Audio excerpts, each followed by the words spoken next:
ನಮಸ್ಕಾರ ರೀ ಅಪ್ಪರ. ದೇವ್ರು ಬಂದಂಗ ಎದುರಿಗೆ ಬಂದ್ರಿ ಅಲ್ರಿ ಅಪ್ಪರ. ನಿಮ್ಮನ್ನ ಕರೆಯಾಕಂತನ ಮನೆಗೆ ಹೊಂಟಿದ್ದೀನಿ ರೀ. ಇವತ್ತು 10 ಗಂಟೆಗೆ ನನ್ನ ಮಗಳ ಮದುವೆ ಅಲ್ರಿ, ಅಕ್ಷತ ಸಮಾರಂಭ ಐತ್ರಿ, ಅದಕ್ಕೆ ಕರೆಯಾಕ ಹೊಂಟಿದ್ದೀನಿ ರೀ. ಇಷ್ಟು ಬೆಳಗ್ಗೆ ಅಪ್ಪರ್ ನೀವು ಎಲ್ಲಿ ಹೊಂಟಿರಿ? ನೋಡುದ್ರಣ್ಣ, ಇವತ್ತು ನಿನ್ನ ಮಗಳ ಮದುವೆ ಅನ್ನೋದು ಗೊತ್ತು.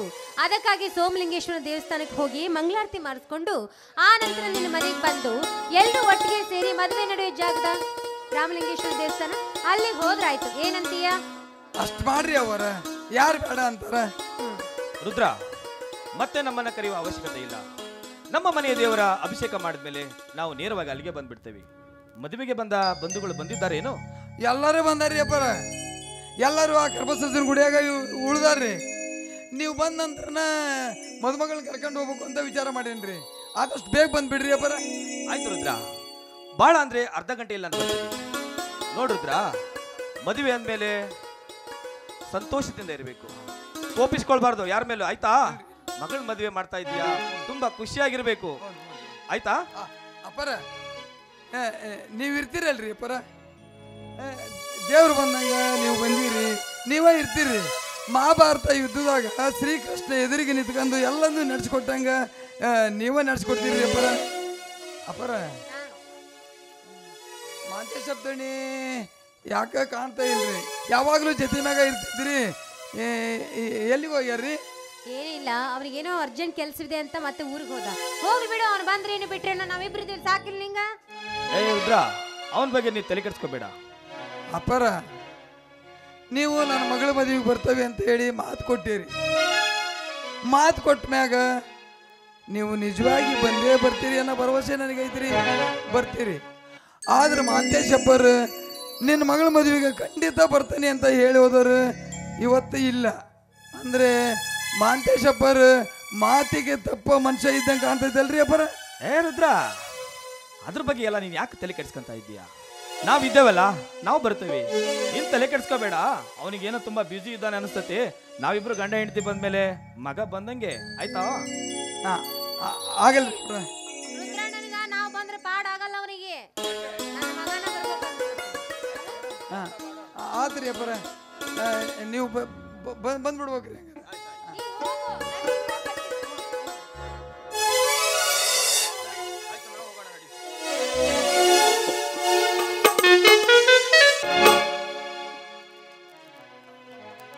ಅಂಬಿಕಾ, ಅಂಬಿಕಾ, ಒಳಗಡೆ ಏನು ಮಾಡ್ತಾ ಇದ್ದೀವ ಮಗಳ?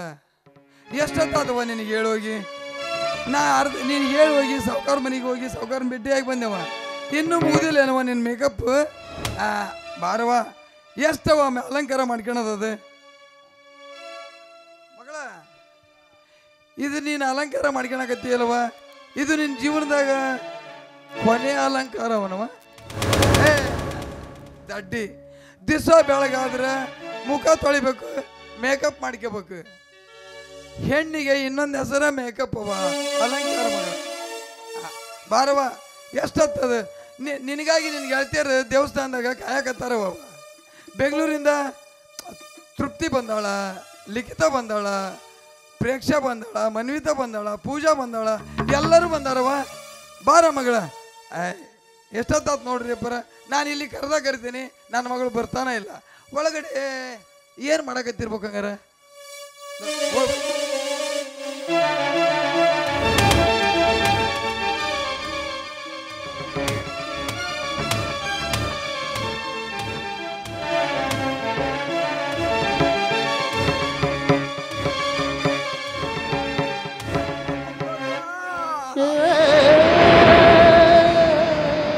ಅಂಬಿಕಾ,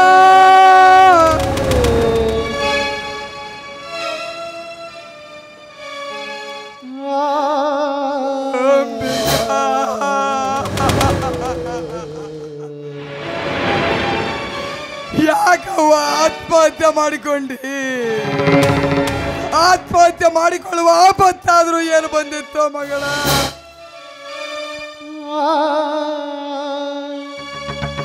ಅಯ್ಯೋ ಅಂಬಿಕಾ, ಯಾಕವ್ವ ಮದುವೆ ಮಾಡಿಕೊಳ್ಳಲು ನಿನ್ನ ಮನಸ್ಸು ಒಪ್ಪಲಿಲ್ಲವೇ? ಅಥವಾ ಮಾವನ ಜೊತೆ ಮದುವೆ ಮಾಡಿಕೊಳ್ಳಲು ನಿನ್ನ ಹೃದಯ ಒಪ್ಪಲಿಲ್ಲವೇ? ಅಥವಾ ನಿನ್ನಪ್ಪ ನಾನು ನಿನಗೇನಾದರೂ ಮೋಸ ಮಾಡಿದ್ದೇನೆ? ಇಲ್ಲ ಇಲ್ಲ ಇಲ್ಲ ಇಲ್ಲ, ನಾನು ಮೋಸ ಮಾಡಿಲ್ಲ. ಹಾಗಾದ್ರೆ ಆತ್ಮಹತ್ಯೆ ಮಾಡಿಕೊಳ್ಳುವ ಆಪತ್ತಾದ್ರೂ ಏನು ಬಂದಿತ್ತ ಮಗಳ? ಯಾಕೆ ಆತ್ಮಹತ್ಯೆ ಮಾಡಿಕೊಂಡೆವ? ಎಂತ ಇಲ್ಲದ ತಪ್ಪಲಿಯವ ನೀನು, ಎಂತ ಪಾಪಿಯವ ನಾನು.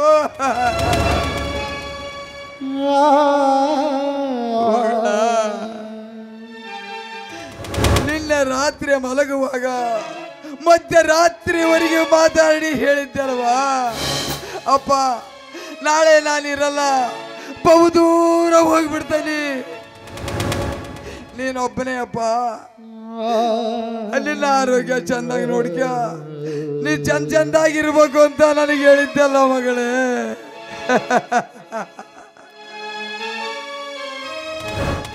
ಮದುವೆಯಾಗಿ ಗಂಡನ ಮನೆಗೆ ಹೋಗಬೇಕಾದ ಎಲ್ಲ ಹೆಣ್ಣುಮಕ್ಕಳು ಇದನ್ನೇ ಹೇಳ್ತಾರಂತ ನಾನು ನಂಬಿದ್ದಲ್ಲ. ಆದ್ರೆ ಈ ನಿನ್ನ ಒಗಟಿನ ಮಾತು ಈ ನಿನ್ನ ದಟ್ಟ ತಂದೆಗೆ ತಿಳಿಲಿಲ್ಲವ. ಯಾಕೆ ಮಗಳ ಮದುವೆ ದಿವಸ ಇಂಥ ಮೋಸ ಮಾಡಿಬಿಟ್ಟಿಯಲ್ಲ ಮಗಳೇ? ಎಂತ ಮೋಸ ಮಾಡಿಬಿಟ್ಟಿಯಮ್ಮ, ಇದು ಎಂತ ಮೋಸ ನನಗೆ ಅಂಬಿಕಾ. ಬ್ರಹ್ಮ ಬರೆದ ಹಣೆಯಲ್ಲಿ ಎಂತೆ ಏನಿದೆ, ಸುಖ ದುಃಖ ಎಲ್ಲ ಅವನ ಸೂತ್ರದಲ್ಲಿದೆ. ಬಲಿಯಾಯಿತೆ ಬದುಕು ವಿಧಿಯಾಟಕ್ಕೆ, ಬ್ರಹ್ಮ ಬರೆದ ಹಣೆಯಲ್ಲಿ ಎಂತೆ ಏನಿದೆ, ಸುಖ ದುಃಖ ಎಲ್ಲ ಅವನ ಸೂತ್ರದಲ್ಲಿದೆ. ಬಲಿಯಾಯಿತೆ ಬದುಕು ವಿಧಿಯಾಟಕ್ಕೆ.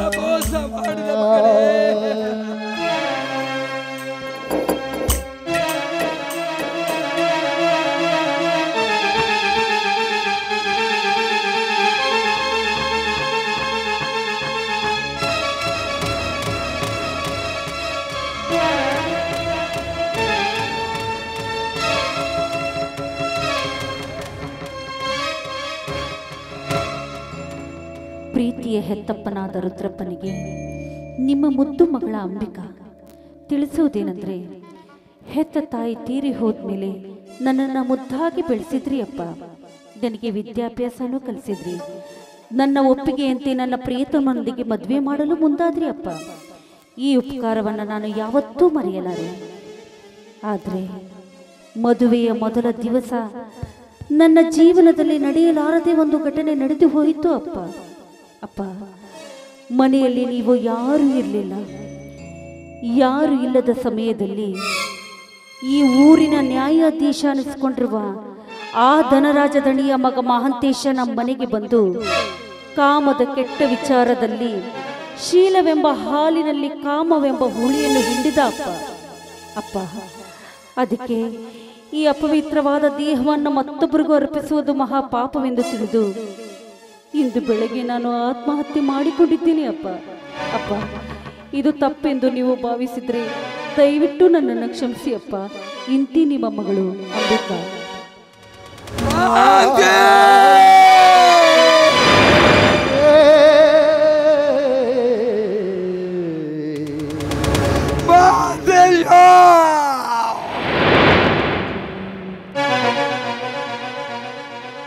ಮದುವೆಯಾಗಿ ಮುತ್ತೈದೆಯಾಗಿ ಗಂಡನ ಮನೆಗೆ ಹೋಗಬೇಕಾಗಿದ್ದ ನನ್ನ ಮಗಳನ್ನ ಸ್ಮಶಾನಕ್ಕೆ ಕಳಿಸಿದೇನೋ ಪಾಪಿ, ಇವನು ಪಾಪಿ. ನಾನಿನ್ ಬಿಡಲ್ಲ, ನಾನಿನ್ ಬಿಡಲ್ಲ. ನಿನ್ನ ಪ್ರಾಣ ನನ್ನ ಕೈಯಾಗ. ಸೋಳ ಮಗನ, ನಾನಿನ್ ಬಿಡಲ್ಲ.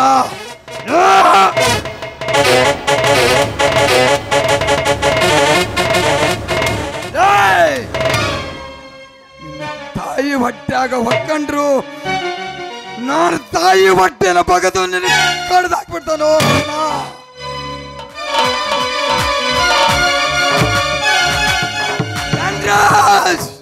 ರುದ್ರ, ಎಲ್ಲಿ ಹೊರಟಿರುವೆ?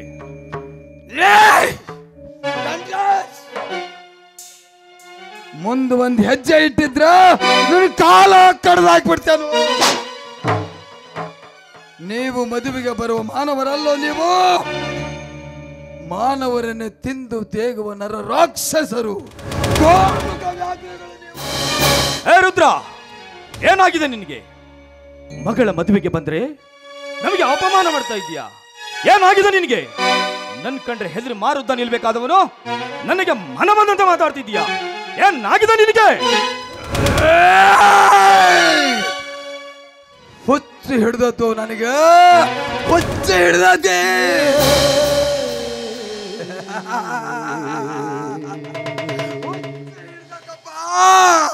ನನಗೆ ಹುಚ್ಚು ಹಿಡ್ದತ್ತು. ಯಾಕಂದ್ರ ವಿಚಾರ ಹೇಳೋರು ಮನ್ಯಾಗ ಕೆಚ್ಚು ತಾಳಲಾರ್ದಕ್ಕ ದುಡನ್ನೆಲ್ಲ ಅದ್ರ ಕೆಚ್ಚೆ ಹೆಚ್ಚಾಗಿ ನನಗೆ ಹುಚ್ಚು ಹಿಡ್ದತ್ತು. ರುದ್ರಣ್ಣ, ಏನ್ ಮಾತಾಡ್ತಿದ್ಯಾ ನೀನು? ಇದುವರೆಗೂ ಗೌರವದಿಂದ ಮಾತಾಡಬೇಕಾದ ನಿನ್ನ ಮಾತುಗಳು ಇಂದು ಏಕವಚನದಲ್ಲಿ ಮಾತಾಡ್ತಿದ್ಯಲ್ಲ. ಇವತ್ತು ನಿನ್ನ ಮಗಳ ಮದುವೆ ಅಲ್ವೇನು?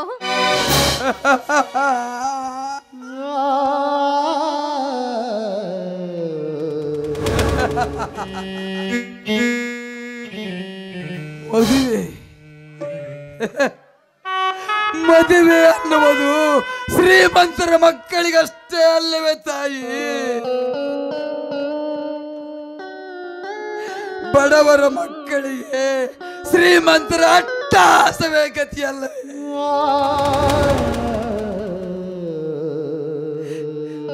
ಮದುವೆ ಎಂಬ ಮೂರಕ್ಷರ ಮಣ್ಣಾಗಿ ಹೋಯಿತು ತಾಯಿ, ಮಣ್ಣಾಗಿ ಹೋಯಿತು. ಮದುವೆ ಮಾಡಿಕೊಂಡು ಗಂಡನ ಮನೆಗೆ ಹೋಗಬೇಕಾಗಿದ್ದ ನನ್ನ ಮಗಳು ಮನೆಯಾಗ ಮಲಗಾಳ್ರಿ. ಅಂದ್ರೆ ನೀನ್ ಹೇಳುವ ಮಾತಿನ ಅರ್ಥ ಏನು?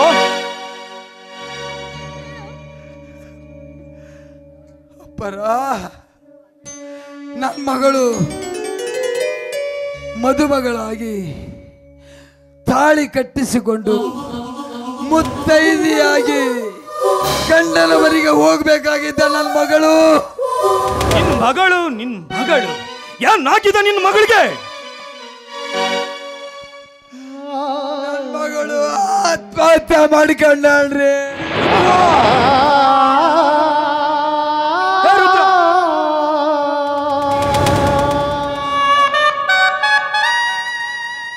ಈ ಮಾತು ಸತ್ಯವೇನೋ? ಈ ಮಾತು ಸತ್ಯವೇನೋ? ಸತ್ಯ, ಸತ್ಯ. ನಾನು ಸುಳ್ಳು ಹೆಂಗಿರ್ತತಿ ಅಂತ ಕಂಡಿಲ್ಲಪ್ಪ. ಸತ್ತು ಸುಂದರವಾಗಿ ಮಲಗಿದ್ದಾಳೆ ಅಲ್ಲಿ. ನೋಡ್ರಿ ನನ್ನ ಮಗಳನ್ನ, ನೋಡ್ರಿ. ರುದ್ರ, ಜಾತಕ್ಕಾಗಿ ನಿನ್ನ ಮಗಳು ಆತ್ಮಹತ್ಯೆ ಮಾಡಿಕೊಂಡ್ಲು. ಯಾವ ಅಪಮಾನಕ್ಕಾಗಿ ನಿನ್ನ ಮಗಳು ಆತ್ಮಹತ್ಯೆ ಮಾಡಿಕೊಂಡ್ಲು? ಯಾವ ಅವಮಾನಕ್ಕಾಗಿ ನಿನ್ನ ಮಾತು ಆತ್ಮಹತ್ಯೆ ಮಾಡಿಕೊಂಡ್ಲು? ಹೇಳು ರುದ್ರ, ಹೇಳು. ಆಪತ್ತು, ಅವಮಾನ, ಅಪಮಾನ ಎಂದು ತಂದುಕೊಂಡವಳಲ್ಲ ನನ್ನ ಮಗಳು. ಆಪತ್ತು ತಂದು ಒಡ್ಡಿ ಅವಮಾನಗೊಳಿಸಿ ಅತ್ಯಾಚಾರ ಮಾಡಿಬಿಟ್ಟ.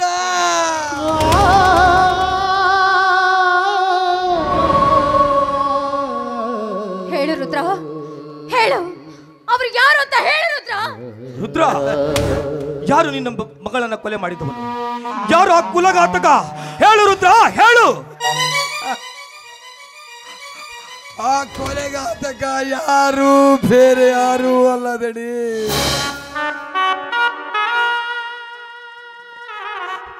ಸುತ್ತು 40 ಹಳ್ಳಿಗೆ ನ್ಯಾಯ ಹೇಳುವ ನ್ಯಾಯವಂತರ ಮಗ, ನೀತಿವಂತರ ಮಗ, ಮಾನವಂತರ ಮಗ. ಅವ್ರನ್ನ ಕಂಡ್ರ ಊರಾಗ ಜನರು ದೇವ್ರಂತ ಕಾಣ್ತಾರ.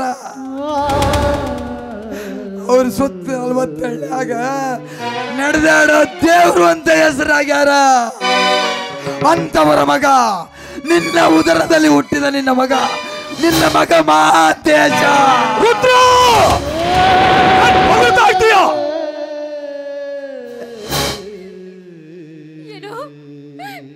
ಏನು ನನ್ನ ಮಗ ಇಂಥ ಕೃತಿಗೈತಾನೆ? ಹೌದು ಹೌದು ಹೌದು, ನಿಮ್ಮ ಮಗ ಮಾಡಿದ ದುರಂತವಿದು, ಕುತಂತ್ರವಿದು.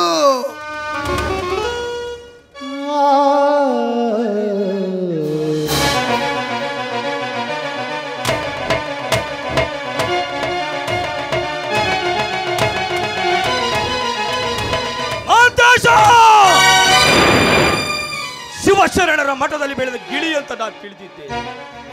ಕಟುಕರ ಮಾತು ಕೇಳಿ ಹಸಿ ಮಾಂಸ ತಿನ್ನುವ ರಣಹದ್ದು ನಿನ್ನ ಅಕ್ಷಿ ಅಂತ ನಾನು ಭಾವಿಸಿರ್ಲಿಲ್ಲಪ್ಪ, ಭಾವಿಸಿರ್ಲಿಲ್ಲ. ನನ್ನ ಮಗ ಎಂತ ಮೋಸ ಮಾಡ್ತಾನೆ ಅಂತ ನಾನು ಕನಸಿನಲ್ಲೂ ತಿಳಿದಿರ್ಲಿಲ್ಲ ರೀ, ಕನಸಿನಲ್ಲೂ ತಿಳಿದಿರ್ಲಿಲ್ಲ. ಹೌದು, ಯಾರು ನೆನೆಸಲಿಕ್ಕಿಲ್ಲ ಈ ಸನ್ನಿವೇಶ.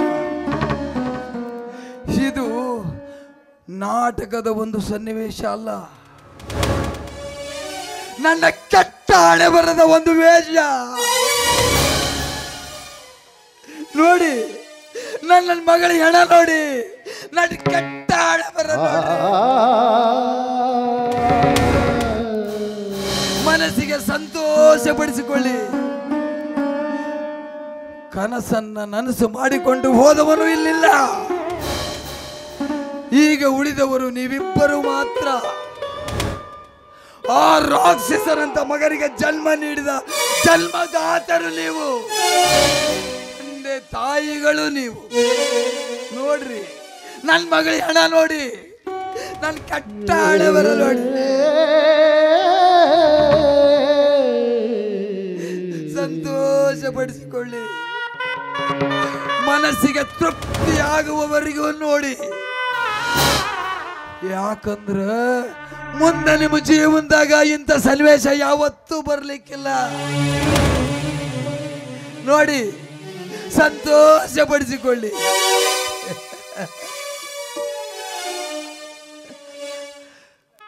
ಬಡವರ ಮನೆ ಹಾಳಾದ್ರ ಭತ್ತ ಬೆಳೆಯುವವನ ಮನೆಗೆ ಕೊಬ್ಬು ಬರುತ್ತದೆ ಅನ್ನೋ ಮಾತು ಸುಳ್ಳಾಗಲಿಲ್ಲ.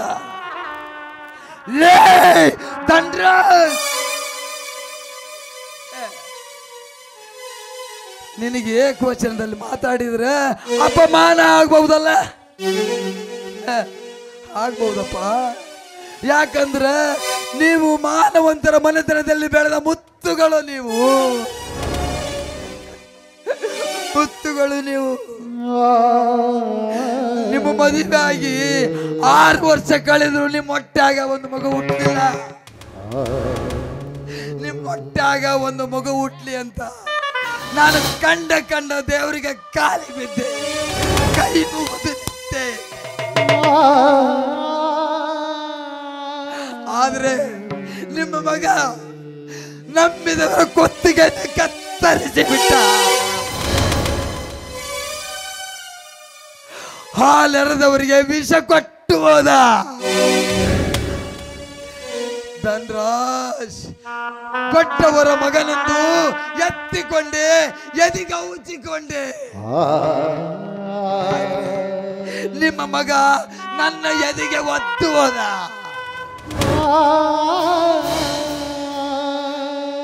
ಪ್ರಾಣವಂತರ ಮಗನೆಂದು, ಮಾನವಂತರ ಮಗನೆಂದು ಪ್ರಾಮಾಣಿಕತೆಯಿಂದ ದುಡಿದೆ. ಪ್ರಾಮಾಣಿಕತೆಯಿಂದ ದುಡಿದ ಮನುಷ್ಯನಿಗೆ ತಕ್ಕ ಪ್ರತಿಫಲ ನೀಡಿರಪ್ಪ, ತಕ್ಕ ಪ್ರತಿಫಲ. ಈ ನಿಮ್ಮ ಉಪಕಾರ ಯಾವ ಜನ್ಮಕ್ಕೂ ಮರೆಯಲಾರೆ ಧನ್ರಾಜ್, ಯಾವ ಜನ್ಮಕ್ಕೂ ಮರೆಯಲಾರೆ. ಧನ್ರಾಜ್, ಹಿಂದೊಮ್ಮೆ ನಿಮಗೊಂದು ಮಾತು ಹೇಳಿದ್ದೆ. ದುಡಿಸಿಕೊಳ್ಳುವರು ಮನೆಯಾಗ ಆಳ್ಮಗ ಎಂದು ಯಜಮಾನನಾಗರಲೆಂದು ಹೇಳಿದ್ದೆ. ಆಳ್ಮಗ ಆಳ್ಮಗನೇ ಆಗ್ತಾನೆ, ಯಜಮಾನ ಯಜಮಾನನೇ ಆಗ್ತಾನೆ. ನಾನು ಎಷ್ಟೇ ನಿಷ್ಠೆಯಿಂದ ನಿಮ್ಮ ಮನೆಯಾಗ ದುಡಿದ್ರು ಮನೆಯ ಮಗನೆಂಬ ಭಾವನೆ ನಿಮಗೆ ಬರಲಿಲ್ಲ. ಆಳು ಮಗನನ್ನ ಹಾಳು ಮಾಡಿಬಿಟ್ರಪ್ಪ, ಹಾಳು ಮಾಡಿಬಿಟ್ರಿ. ಆಳು ಮಗನನ್ನ ಹಾಳು ಮಾಡಿದೆ, ನಿಮಗೆ ಏನಂತ ಕರಿಬೇಕು? ನಂಬಿದವರ ಕುತ್ತಿಗೆಯನ್ನು ಕತ್ತರಿಸುವ ಕಟಗುರು ಅಂತ ಕರಿಬೇಕಾ? ಅಥವಾ ಕಾಮದ ಪಿತ್ತ ನೆತ್ತಿಗೇರಿ ಕಾಮದ ಹಸಿವಿನಿಂದ ಕಂಗೆಟ್ಟು? ಏನು ಮಾತಾಡ್ತಿದ್ಯಾ ನೀನು? ಏನು ಮಾತಾಡ್ತಿದ್ಯೋ ನೀನು?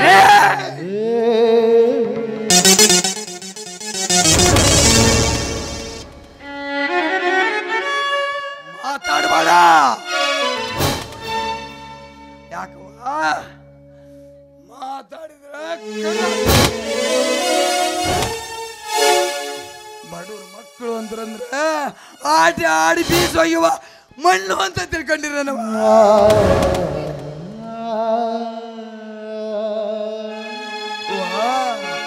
ನಿನ್ನ ಹೊಟ್ಟಿ ಉರಿದು ಬಿಡ್ತಲ್ವ, ಹೊಟ್ಟ್ಯಾಗ ಖಾರ ಹಾಕ್ದಂಗಾಗಿರ್ಬೇಕಲ್ಲ. ಹೌದವ್ವ, ಯಾಕ ನಿನ್ನ ಹೊಟ್ಟಾಗ ಹುಟ್ಟಿದ ಮಗ ನೋಡು ನಿನಗೆ ಖಾರ ಹಾಕ್ದಂಗಾಗೈತಿ. ನನ್ನ ಮಗಳು ನನ್ನ ಹೊಟ್ಟಾಗ ಹುಟ್ಟಿದ್ದವ, ಕಣ್ಣಾಗ ಹಾಕ್ಯಂದು ಜೋಪಾನ ಮಾಡಿದ್ದವ ನನ್ನ ಮಗನ. ಕಣ್ಣಾಗ ಹಾಕ್ಯಂದು ಜೋಪಾನ ಮಾಡಿದ್ದೆ. ಅವರ ಇಲ್ಲಿವರೆಗೂ ನಾವು ನೀವು ಅಣ್ಣ ತಮ್ಮರೆಂಬ ಭಾವನೆಯಿಂದ ಬದುಕಿದ್ವಿ. ಆದರೆ ಇವತ್ತ ಒಬ್ಬ ಅಣ್ಣನ ಮಗ ಒಬ್ಬ ತಮ್ಮನ ಮಗಳ ಮೇಲೆ ಅತ್ಯಾಚಾರ ಮಾಡ್ಯಾನ ಅಂದ್ರ ಅದು ಏನವ? ಹಡದ ತಾಯಿ ಮೇಲೆ ಅತ್ಯಾಚಾರ ಮಾಡಿದಂಗ ಅಂದ್ರ ನಿನ್ನ ಮಗ ನಿನ್ನ ಮಗಳಾಗ ಮಕ್ಕಂಡ ನಿನ್ನ ಬಸರು ಮಾಡ್ದಂಗವಾ.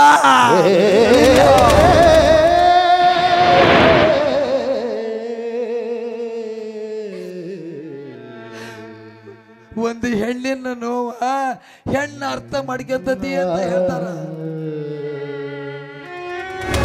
ನೀನೇನ್ ಅರ್ಥ ಮಾಡ್ಕೊಂತೀವ? ನೀನ್ ಒಂದು ಹೆಣ್ಣಾಗಿದ್ರೆ ತಾನೇ ಅರ್ಥ ಮಾಡ್ಕೊಂತಿದ್ದಿ. ನೀನ್ ಹೆಣ್ಣಲ್ಲವಾ, ನೀನ್ ಹೆಣ್ಣಲ್ಲ. ರಾಕ್ಷಸರಂತ ಮಗನಿಗೆ ಜನ್ಮ ಕೊಟ್ಟ ಒಬ್ಬರು ರಾಕ್ಷಸಿ ನೀನು, ಹೆಮ್ಮಾರಿ ನೀನು. ನಿಮ್ಮ ಜನ್ಮಕ್ಕೆ ಇಷ್ಟು ಬೆಂಕಿ ಹಾಕ. ರುದ್ರಣ್ಣ,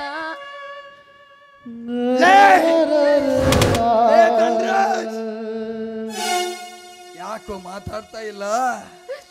ಮಾತಾಡು. ಯಾಕೆ ಯಾಕೆ ಮೌನ? ಮಾತಾಡಪ್ಪ. ಯಾಕೆ ನಿನ್ನನ್ನು ನಾನು ಆ ರೀತಿ ಹೇಳುವೆನೆಂದು ನೀನು ಮಾತನಾಡಲಾರಿಯ? ಮಾತಾಡೋ ಧನ್ರಾಜ್, ಮಾತಾಡು. ಯಾಕಂದ್ರೆ ನೀವು ಸುತ್ತ 40 ಹಳ್ಳಿಗೆ ನ್ಯಾಯ ಹೇಳುವ ನ್ಯಾಯವಂತ ನೀನು.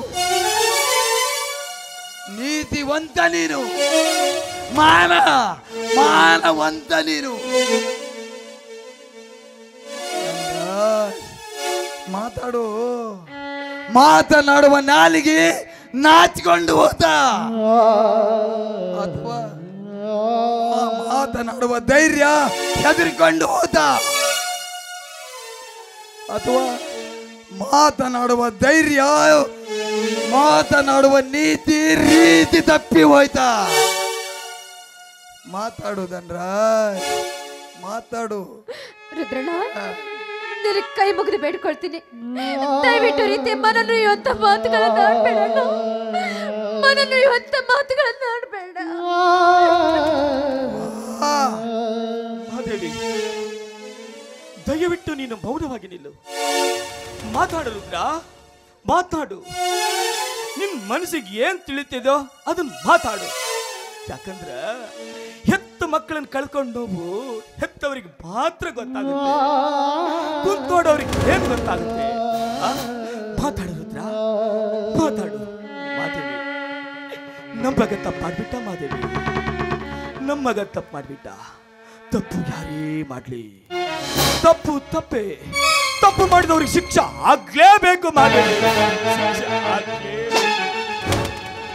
ರುದ್ರ, ಇದುವರೆಗೆ ನನಗೆ ಮಾತಿನ ಪೆಟ್ಟಿನಿಂದ ಹೊಡೆದಿರುವೆ, ಈಗ ನಿನ್ನ ಕಾಲಿನ ಕೆರವಿನಿಂದ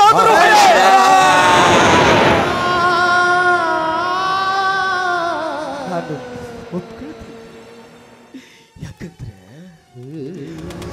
ಮಗಳನ್ನು ಕಳ್ಕೊಂಡು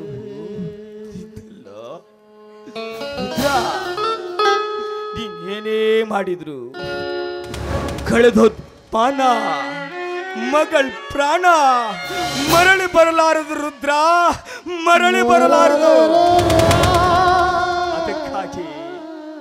ಅದಕ್ಕಾಗಿ ನಾನು ನಿನ್ನ ಮಗ ಮಾಡಿದ ತಪ್ಪನ್ನ ಮರ್ತು ಬಿಡುವಾಗ, ಮಗ ಮಾಡಿದ ತಪ್ಪನ್ನ ಮರೆತು ಬಿಡು ಅಂತ ಹೇಳುವ ಹುಚ್ಚ ನಾನಲ್ಲ.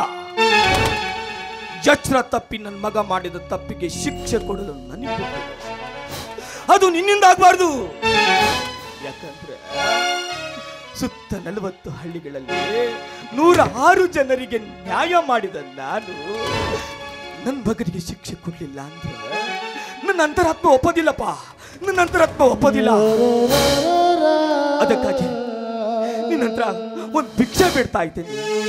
ಇಲ್ಲ ಅಂತ ಮಾತ್ರ ಹೇಳ್ಬೇಡ, ನನ್ನ ಮಾತು ನಡೆಸ್ಕೊಡಿಯೋ, ನಡೆಸ್ಕೊಡು.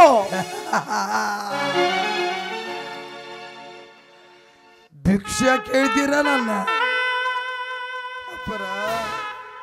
ಅಂತ ಭಿಕ್ಷೆ ನನ್ನ ಹತ್ರ ಏನೈತ್ರಿ ಅಪ್ಪ? ಇದ್ದೊಂದು ಮಗಳ ಪ್ರಾಣ ಕಿತ್ಕೊಂಡ್ರಿ, ನನ್ನ ಮಾನ ಕಿತ್ಕೊಂಡ್ರಿ. ಇನ್ನು ಉಳಿದಿದ್ದು ಇದೊಂದೇ ಪ್ರಾಣ ಅಲ್ಲಪ್ಪ.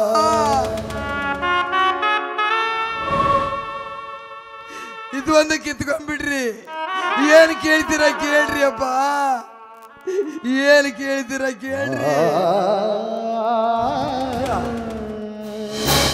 ಸುತ್ತ 40 ಹಳ್ಳಿಗಳಲ್ಲಿ ನಮ್ಮ ಮನೆತನ ಅಂತರ ನ್ಯಾಯವಂತರ ಮನೆತನ, ಮಾನವಂತರ ಮನೆತನ. ಇಂಥ ಮನೆಯಲ್ಲಿ ಹುಟ್ಟಿದ ಮಗ ಇಂಥ ಕೀಳು ಕೆಲಸ ಮಾಡಿದನಂತಂದ್ರ ನಮ್ಮ ಮನೆಯ ಮಾನ ಪ್ರಾಣ ಬೀದಿ ಪಾಲಾಗಿ ಹೋಗ್ತಪ್ಪ, ಬೀದಿ ಪಾಲಾಗಿ ಹೋಗ್ತಾ.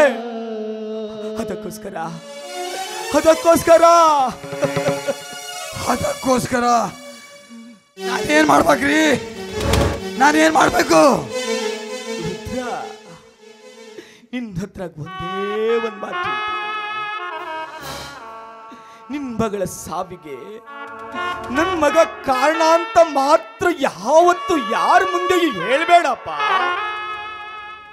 ಯಾಕಂದ್ರೆ ನನ್ನ ಮಗನ ಸಾವಿನಿಂದ, ನನ್ನ ಮಗಳ ಸಾವಿನಿಂದ ನನ್ನ ಮನೆಯ ಮಾನ ಹೋಗ್ಬಾರ್ದಪ್ಪ.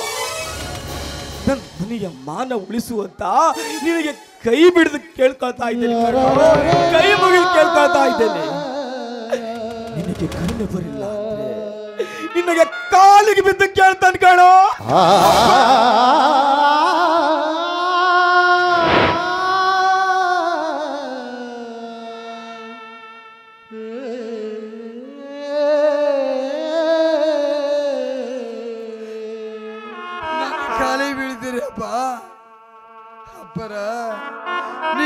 ರುದ್ರನ ಮಾತಿ ಹೆಂಗೈತಿ ಅಂದ್ರ ಹತ್ತರೆ ಕಣ್ಣೀರು ಬರುವುದು ಸ್ವಾಭಾವಿಕ.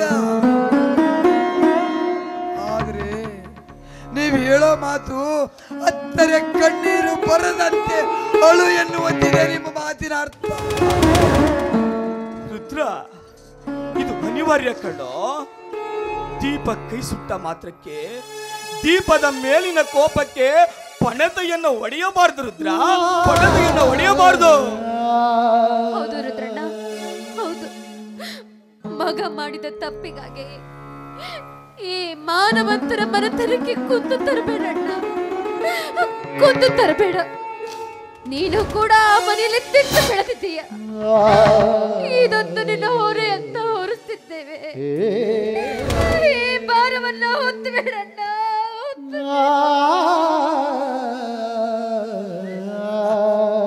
ದೇವಿ, ರುದ್ರ ನನ್ನ ಮನೆ ಮೇಲೆ ಇಟ್ಟ ಅಭಿಮಾನನ ನಿನ್ ಮಗ ಇಡ್ಲಿಲ್ಲ ಕಣೆ, ಇಡ್ಲಿಲ್ಲ. ರುದ್ರ, ನೀನು ಶವ ಸಂಸ್ಕಾರಕ್ಕೆ ಸಿದ್ಧತೆ ಮಾಡ್ಕೋ. ನಾನು ಮದುವೆಗೆ ಬಂದವರಿಗೆ ಹೇಳಿ ಕಳಿಸ್ತೇನೆ. ನಿಲ್ಲು ಧನರಾಜ್. ನಿಮ್ಮನೆ ಅನ್ನ ಉಂಡುದನೆ. ಅನ್ನ ದಾನಗಳಿಂದ ಮುನ್ನ ದಾನಗಳಿಲ್ಲ. ಅನ್ನಕ್ಕೆ ಮಿಗಿಲು ಇನ್ನಿಲ್ಲ. ಅನ್ನಕ್ಕೆ ಮಿಗಿಲು ಇನ್ನಿಲ್ಲ ಜಗದೊಳಗೆ. ಅನ್ನವೇ ಪ್ರಾಣ ಅಂತಾರೆ. ಅಂತ ಅನ್ನ ಕೊಟ್ಟು ನನ್ನ ಪ್ರಾಣ ಉಳಿಸಿದೀನಿ, ಮಾತನ್ನ ನಡೆಸ್ಕೊಡ್ತಾನೆ. ಆದ್ರೆ ನಿಮ್ಮ ಮಗ ಮಾಡಿದ ತಪ್ಪಿಗೆ ಶಿಕ್ಷೆ ಕೊಡದೆ ಹೋದ್ರೆ ನಾನು ಮಾನವಂತರ ಮನೆತನದಲ್ಲಿ ಹುಟ್ಟಿದವ. ಕಾದೋಳು. ನಿಮ್ಮಿಬ್ಬರಿಗೂ ಕೈ ಮುಗಿದು ಬೇಡ್ಕೊಳ್ತೀನಿ, ದಯವಿಟ್ಟು ಈ ಕೆಟ್ಟ ವಿಚಾರವನ್ನ ಇಲ್ಲಿಗೆ ಬಿಟ್ಟುಬಿಡಿ. ಮಾಧವಿ, ನೋಡಿ, ನನ್ನ ಮಗ ಮಾಡಿದ ತಪ್ಪಿಗಾಗಿ ಅವರನ್ನ ಮನೆಯಿಂದ ಹೊರಗೆ ಹಾಕ್ಬಿಡಿ. ನಾನು ಬೇಡ ಅಂತ ಹೇಳೋದಿಲ್ಲ, ಆದ್ರೆ ಕೆಟ್ಟ ವಿಚಾರವನ್ನ ಮಾತ್ರ ಮಾಡಬೇಡಿ. ಅದಕ್ಕಾಗಿ ಹಣ ಆಸ್ತಿ ಎಷ್ಟು ಖರ್ಚಾದ್ರೂ ಪರವಾಗಿಲ್ಲ, ಕೆಟ್ಟ ನಿರ್ಧಾರವನ್ನು ಮಾತ್ರ ಮಾಡು. ಮಾಧವಿ, ಸತ್ತಿರುವುದು ಅವನ ಕರಳು ಬಳ್ಳಿ ಕಣೆ, ನಿನ್ನ ಕರಳು ಬಳ್ಳಿ ಅಲ್ಲ. ಆದರೂ ನಿನಗೇನು ಅರ್ಥ ಆಗುತ್ತೆ? ನಿನಗೇನು ಗೊತ್ತಾಗೋದಿಲ್ಲ. ನೀನ್ ನಡೆ ಮನೆಗೆ, ನಡೆ ಮನೆಗೆ.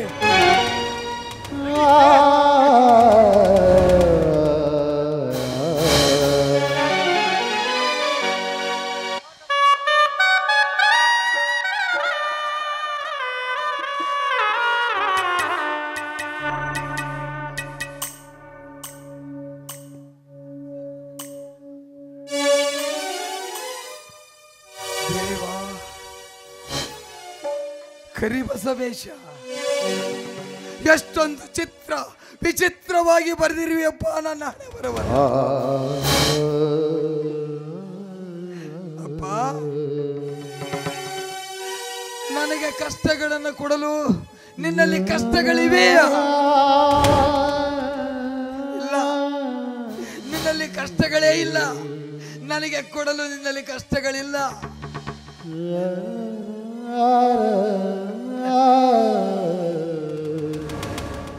ಕಷ್ಟಗಳನ್ನ ಕೊಡಬೇಡ ಅಂತ ಹೇಳಕ ನಾನು ಯಾರೋ ತಂದೆ? ನಾನು ಯಾರು? ಕಷ್ಟಗಳನ್ನ ಕೊಡು ಬೇಡ ಅಂತ ಹೇಳಲ್ಲ. ಆದ್ರೆ ಕಷ್ಟಗಳನ್ನ ಸಹಿಸಿಕೊಳ್ಳುವ ಸಹನೆ ಕೊಡು, ಅದನ್ನ ಎದುರಿಸುವ ಶಕ್ತಿ ಕೊಡು.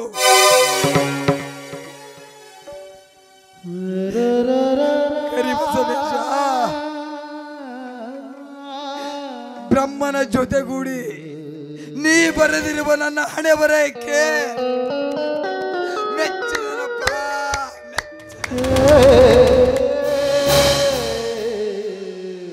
ಎಷ್ಟೊಂದು ಚಿತ್ರ ವಿಚಿತ್ರವಾಗಿ ಬರೆದಿರುವಿಯಪ್ಪ. ನಾನು ಹುಟ್ಟುವಾಗಲೇ ಅಕ್ಕ ಅಣ್ಣ ಎಲ್ಲರನ್ನು ಕಿತ್ತುಕೊಂಡೆ. ನನ್ನನ್ನ ನತದೃಷ್ಟನಾಗಿ ನಿಲ್ಲಿಸಿದೆ. ಬೆಳೆದು ದೊಡ್ಡವನಾಗುವುದಷ್ಟರಲ್ಲಿ ತಂದೆ ತಾಯಿಗಳನ್ನು ಕಿತ್ತುಕೊಂಡು ಅನಾಥನಾಗಿ ಮಾಡಿದೆ. ಅನಾಥನಾಗಿ ದೊಡ್ಡವನಾಗಿ ಬೆಳೆದೆ. ಕಂಡವರ ಮನೆಯಲ್ಲಿ ಹಾಕಿದ್ದನ್ನ ತಿಂದು ಹೇಳಿದ್ದನ್ನ ಮಾಡಿ ದೊಡ್ಡವನಾಗಿ ಬೆಳೆದೆ. ದೊಡ್ಡವನಾಗಿ ಬೆಳೆದು ಬದುಕನ್ನ ಬಂಗಾರವಾಗಿಸಬೇಕೆಂಬ ಹಂಬಲದಿಂದ ಮದುವೆಯನ್ನು ಅದೇ ಮದುವೆಯಾದ ಮೇಲೆ ಗೊತ್ತಾಯ್ತು ನನ್ನ ಬದುಕು ಬಂಗಾರ ಅಲ್ಲ, ಬರುಡಾಗಿ ಹೋಯಿತು.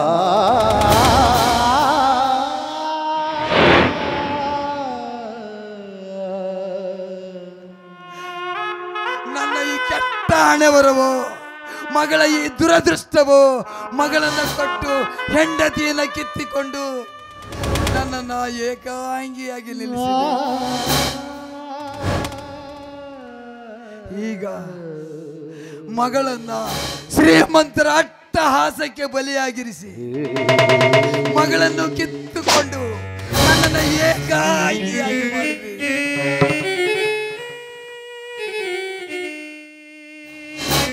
ಮೆಚ್ಚಬೇಕಪ್ಪ, ಮೆಚ್ಚಬೇಕು. ನೀ ಬರೆದಿರುವ ನನ್ನ ಹಣೆ ಬರಕ್ಕೆ ಮೆಚ್ಚಬೇಕು ತಂದೆ, ಮೆಚ್ಚಬೇಕು. ಇಷ್ಟಾದರೂ ನಾನು ಬದುಕಬೇಕೆ? ಬೇಡ. ಕಷ್ಟದ ಹೊರೆಯನ್ನೇ ಹೊತ್ತು ಹುಟ್ಟಿದ ನನಗೆ ನಾನು ಬದುಕುವುದು ಬೇಡ, ಸಾಯುವುದೇ ಲೇಸು. ಮಗು ಅಂಬಿಕಾ, ನಾನು ನಿನ್ನ ಜೊತೆಗೂಡಿ ಬರುವೆ ಅಮ್ಮ. ಅಂಬಿಕಾ,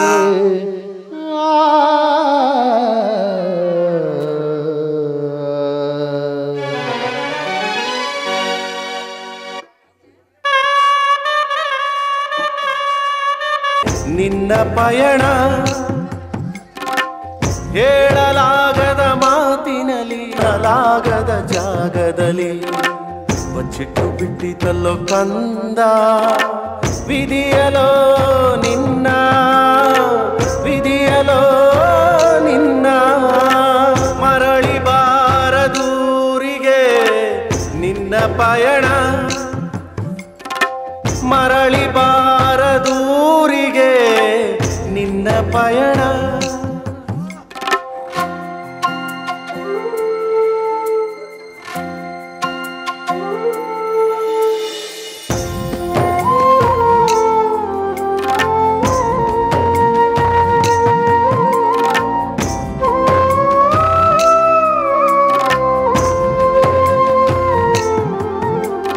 ಶಕ್ತಿಯೇ ಇಲ್ಲದ ನಿಶಕ್ತ ಜಗದಲ್ಲಿ ಚೈತನ್ಯದ ಮುಕ್ತಿಯ ದಣಿಯಾಗಿದ್ದೆ.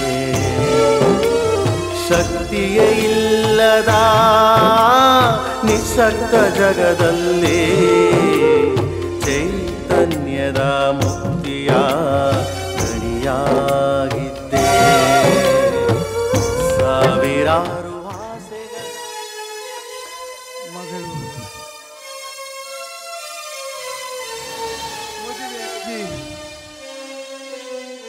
ಮದುವೆಯಾಗಿ ತಾಳಿ ಕಟ್ಟಿಸಿಕೊಂಡು ಮುತ್ತೈದೆಯಾಗಿ ಹಸಿ ಮಡಿಯ ಮೇಲೆ ಕುಳಿತುಕೊಳ್ಬೇಕಾಗಿದ್ದ ನನ್ನ ಮಗಳು ಹಸಿ ಮಡಿ ಮೇಲೆ ಕುಳಿತು ಅಕ್ಷತೆ ಹಾಕಿಸಿಕೊಳ್ಬೇಕಾಗಿದ್ದ ನನ್ನ ಮಗಳು ಸ್ಮಶಾನದ ಕುಣಿಯಲ್ಲಿ ಕುಳಿತು ಮಣ್ಣಿನ ಅಕ್ಷತೆ ಹಾಕಿಸಿಕೊಳ್ಬೇಕಾಗಿದೆ.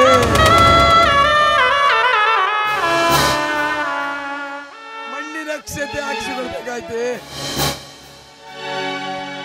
ಹಸಿಮಣಿಯೇರುವ ಮಧುಮಗಳೇ ಮಸಣದ ಹಾದಿ ಹಿಡಿದವಳು